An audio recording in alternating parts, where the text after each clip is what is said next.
Social finance o yung SOFI.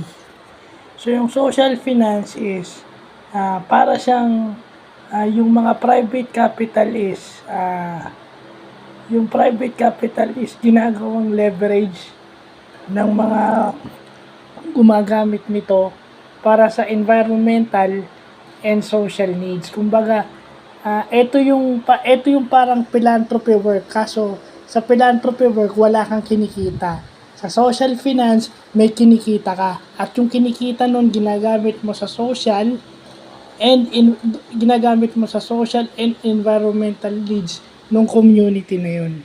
So marami nang gumagamit ng social financing. Kumbaga, ina-address mo yung social needs ng community o ng area.